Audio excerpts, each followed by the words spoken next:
10,000 crore India में pump किया जा रहा है इंडिया की सॉवरेनिटी को डिस्ट्रॉय करने के लिए। 5 अगस्त को न्यूयॉर्क टाइम्स ने इंडिया की हिस्ट्री का one of the biggest exposé किया। उन्होंने बताया चाइनीज प्रोपेगेंडा का एक ग्लोबल वेब चल रहा है जिसके सेंटर पे है नेविल रॉय सिंघम, एक इंडियन ओरिजिन का मिलियनेयर जिसकी सिटीजनशिप अमेरिकन है, लेकिन आज वो अपने सभी बिजनेस ऑपरेशंस चाइना से मैनेज करते हैं। Now why is this person important for us? Well, आपने इंडिया में कई बार एंटी इंडिया न्यूज तो देखा ही होगा अलग अलग न्यूज प्लेटफॉर्म्स पे। What if I tell you ये सारा न्यूज चाइना से फंडेड होता है through people like Neville Roy Singham. A man has been accused of spending millions of dollars in India in order to spread pro-China propaganda. जो Neville Roy Singham है, इन्होंने ही यहाँ पर 27 करोड़ 51 लाख रुपया न्यूज क्लिक में दिया। The New York Times itself that has pointed a finger through an investigation to say that this Indian website received funding from the Chinese government.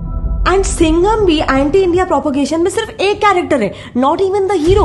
So hero कौन है? Well, कोई एक जन नहीं, काफी बड़े बड़े ऑर्गेनाइजेशंस, पॉलिटिकल पार्टी लीडर्स, खुद इंडिया के भी, एंड कई सारे सो कॉल्ड फिलैंथ्रोपिस्ट, एंड सबसे ज्यादा शॉकिंग बात, इंडिया के एक एक्स RBI गवर्नर जिनके हाथ में इंडिया के कई सारे मेजर फाइनेंशियल पॉलिसीज थे, उनका नाम तक इस पूरे वेब में शामिल है। Can you believe that? Well, if you don't, this video has nothing but raw facts for you. हमने चाइना का पैसा कैसे सिंघम के थ्रू इंडिया आता है, फिर कैसे वो इंडिया के अलग अलग न्यूज प्लेटफॉर्म्स तक जाता है, एंड कैसे फिर यही platforms anti India narrative propagate करते हैं, इसका पूरा एक detailed and simplified web create किया हुआ है। एंड इसीलिए, क्योंकि ये इशू हल्का सा अलग है, ज्यादा सीरियस है, इसीलिए मैं हाईली रिकमेंड करूंगी कि आप कंप्लीट वीडियो देखो, वरना आपको सिर्फ हाफ इन्फॉर्मेशन मिलेगा एंड आप इस मुद्दे को गलत इंटरप्रेट करोगे। आफ्टर ऑल, ये बात हमारे देश की सिक्योरिटी का है। So let's quickly start the web with Singham.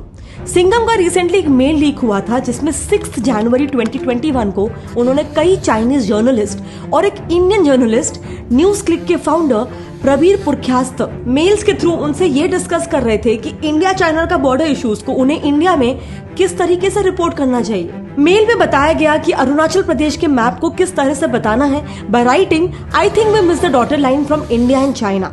They are talking about the border that India shares with China, essentially Arunachal Pradesh, because it is this Arunachal Pradesh area that China claims as its own. Also, इसके साथ एक map भी बकायदा attach था जिसके साथ mention था, Here is a map from diplomat with China claims Arunachal Pradesh. Reports के हिसाब से वो मैप चाइनीज एजेंडा पेडल कर रहा था और सिंघम इंडियन जर्नलिस्ट को ये वाला मैप यूज करने के लिए कह रहे थे, स्पेशली न्यूज क्लिक को। अब आते हैं वेब के सेकंड कैरेक्टर न्यूज क्लिक पे। प्रबीर पुरख्यास्त ये न्यूज क्लिक के फाउंडर है और डिजिपब नाम के एक एसोसिएशन के वाइस चेयरमैन भी है। डिजिपब एक्चुअली काफी सारे प्रोमिनेंट डिजिटल न्यूज प्लेटफॉर्म्स का एक एसोसिएशन है। नाउ यही न्यूज क्लिक एक सबरंग नाम के न्यूज प्लेटफॉर्म को फंड करती है, जिसने 2012 के असम राइट्स के मेन ऑर्गेनाइजर्स, जिनका उनके पीछे हाथ था, कुछ चैरिटी ग्रुप्स बता के उन्हें व्हाइट वॉश करने की कोशिश की थी। असम राइट्स को अगर समराइज करूँ तो बेसिकली ये वहाँ की एक स्टूडेंट यूनियन AASU द्वारा गवर्नमेंट को डिमांड था कि वो इलीगल इमिग्रेशन को कंट्रोल करे, क्योंकि इसके वजह से असम की डेमोग्राफी ही चेंज हो रही है। अब इस पे एक्ट करते हुए असम गवर्नमेंट ने जब अपने स्टेट के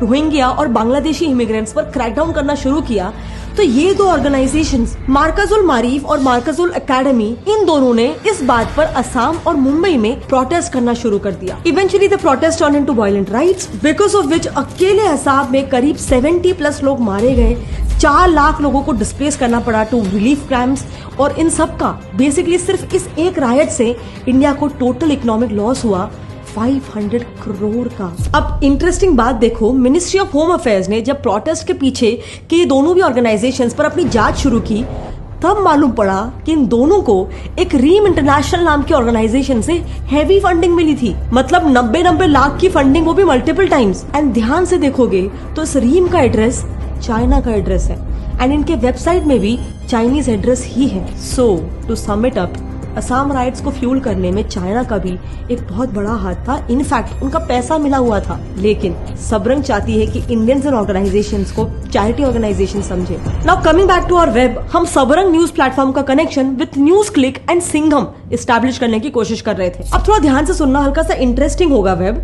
सबरंग का तो वेबसाइट भी नेविल सिंघम के एक एसोसिएट किरण चंद्रा ने ही बना के दिया है, जो सिंघम के खुद के ऑर्गेनाइजेशन थॉट वर्क के एक ऑफिशियल मेंबर भी है। एंड ये सब एक्चुअली एक दूसरे को जानते हैं, क्योंकि यही किरण चंद्रा ने सिंघम द्वारा बैक्ड कंपनी न्यूज क्लिक के जो फाउंडर थे प्रबीर पुरकायस्थ, उनके साथ मिलकर अपना एक अलग ऑर्गेनाइजेशन फ्री सॉफ्टवेयर मूवमेंट भी खोल रखा है। मतलब ये दोनों एसेंशियली को फाउंडर्स है।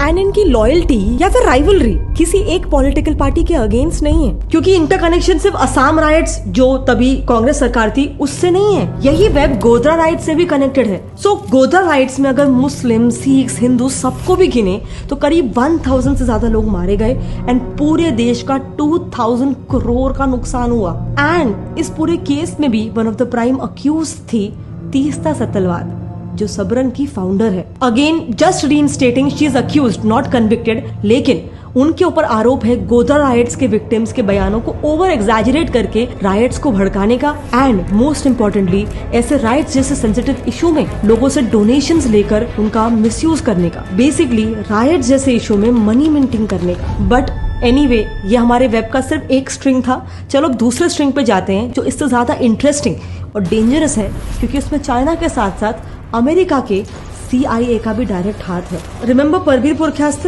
न्यूज क्लिक के फाउंडर जो सबरंग को फंड करते हैं? वेल, वो उसी डिजिपब नाम के एसोसिएशन के वाइस चेयरमैन भी है, जो अगेन जस्ट फॉर रिकॉल सभी बहुत ही टॉप डिजिटल न्यूज प्लेटफॉर्म्स का एक एसोसिएशन। नाउ इस डिजिपब के मेंबर्स में से ये जो TNM है ना, द न्यूज मिनट, ये डिजिपब एसोसिएशन की फाउंडर है एंड TNM की फाउंडर है धन्या राजेंद्र, यानी Dhanya Rajendra who is the founder of TNM is also the founder of DigiPub. Now यही Dhanya Rajendra National Federation of India NFI नाम की एक NGO में फेलोशिप एडवाइजर भी है। Now here comes the best part. NFI ये नाम याद रखना, क्योंकि यही NFI डायरेक्टली US द्वारा फंडेड है। ऑल्सो ये अपने कन्वीनियंस के हिसाब से इनडायरेक्टली चाइना से भी फंड्स लेता है। सबसे पहले बात करते हैं इसके डायरेक्ट US द्वारा फंडिंग की। देखो, NFI डायरेक्टली 2 US NGOs द्वारा फंडेड है, एक Ford foundation and second Rockefeller foundation. And recently जब CIA के कुछ डीप क्लासिफाइड डॉक्यूमेंट्स रिलीज हुए थे, तब पता चला था कि इन दोनों NGOs का और CIA के साथ एक बहुत ही करीब रिश्ता है। ऑल्सो रॉकफेलर के ट्रस्टी जॉन मैकॉले,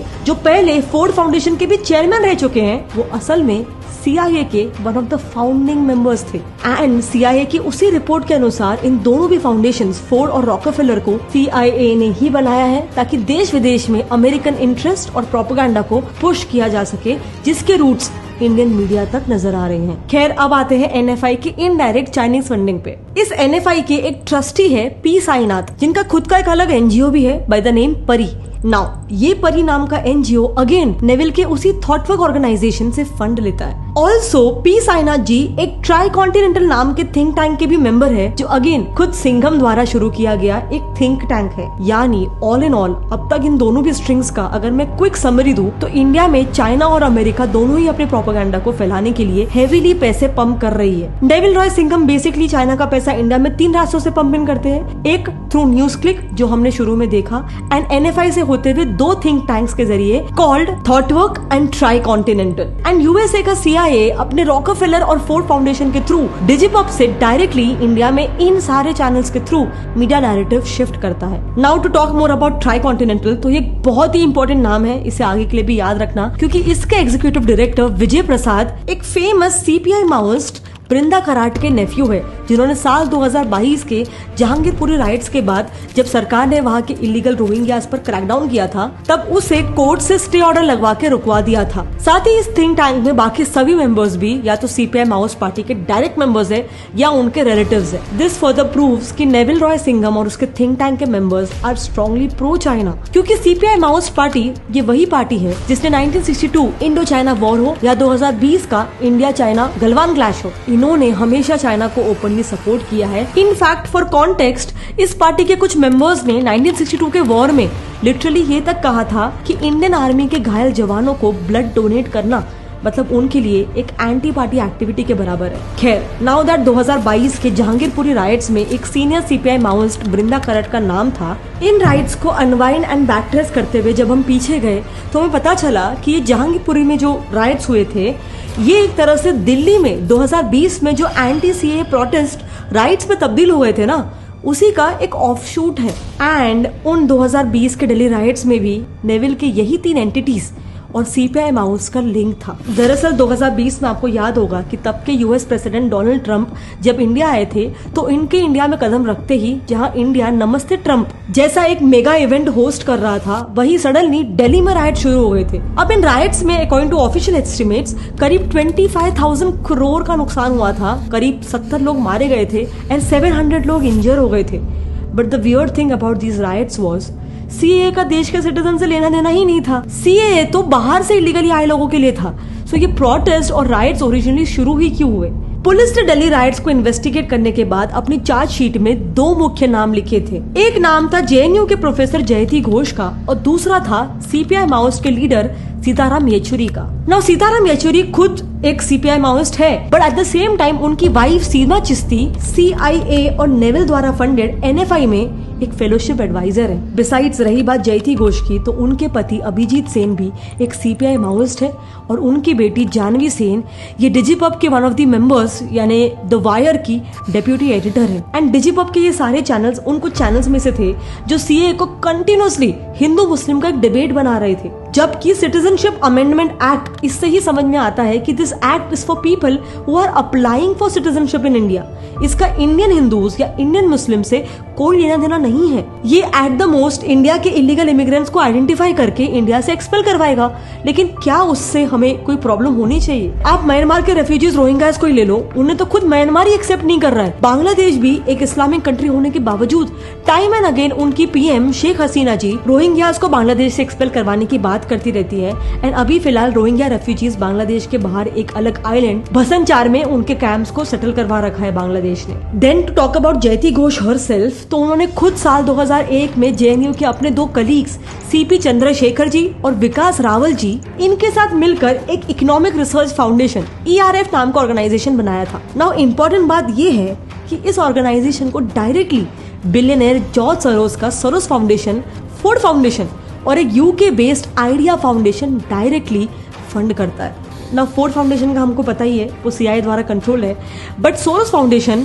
का तो बेसिकली एक प्रोजेक्ट सिंडिकेट ही चल रहा है, जिसके बारे में हम अभी आगे डिस्कस करेंगे। ये भी बहुत इंटरेस्टिंग है। एंड ये जो आइडिया फाउंडेशन है ये हल्का सा वियर्ड है, क्योंकि इसे भले ही majorly Soros Foundation and Ford Foundation दोनों ही फंड करते हैं, लेकिन इस ऑर्गेनाइजेशन में हमें 2 ऐसे लोगों के नेम्स मिले जो चाइना की ruling government communist party of China CCP के मेंबर्स है। Meaning we are still not sure कि ये economic research foundation exactly US और CIA चला रहे हैं या फिर China, but the only thing we are sure about is कि इसे चलाया तो बाहर से ही जा रहा है। So to summarise everything, India के 2 पिछले डेकेड्स में जो भी मेजर इवेंट्स हुए हैं उसमें से काफी सारे जिन्होंने किसी ना किसी तरह से इंडिया की इकोनॉमी या फिर इमेज को हार्म किया है, अल्टीमेटली उसमें से काफी सारे इवेंट्स कनेक्ट होते हैं टू 3 और 4 entities. Number 1 Neville Roy Singham या फिर CPI Maoist who are linked to China.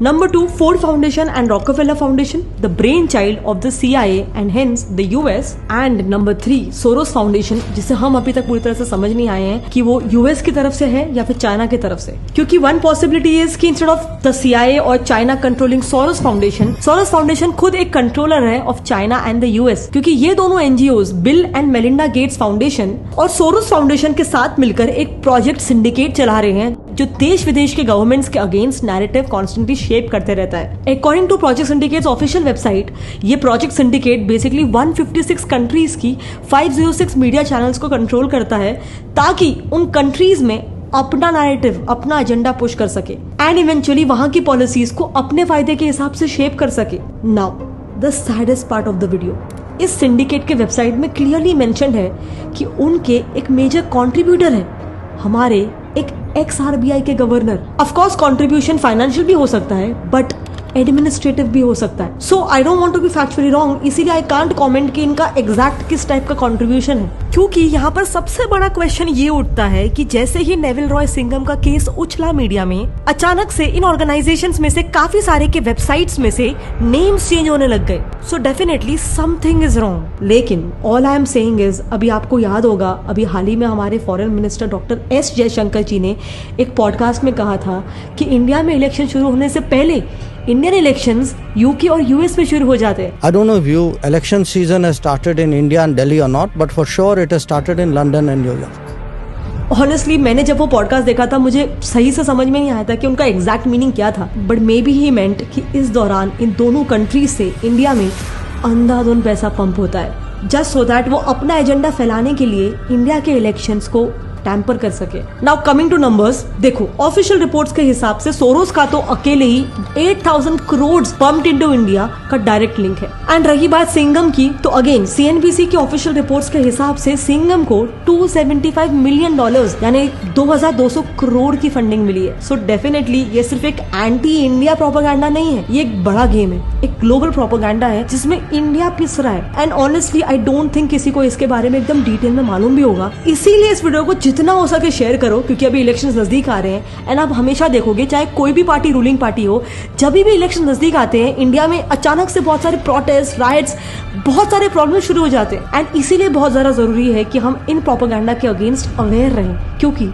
जैसा मैंने कहा ये बात हमारे देश की नेशनल सिक्योरिटी की है। एंड रही बात स्पेसिफिकली जॉर्ज सोरोस की, तो हमने उनके ऊपर भी एक डिटेल वीडियो बना रखा है कि उनकी ये फंडिंग कैसे इंडिया में आती है और उससे स्पेशली अडानी के नेगेटिव कवरेज के केस में क्या उस फंडिंग का रोल था। इसको कवर करते हुए हमने एक डिटेल वीडियो बना रखा है हमारे दूसरे चैनल गौरव ठाकुर में, आप वहां पे जाके इसको देख सकते हो। मिलते हैं अगले टाइम, तब तक के लिए जय हिंद।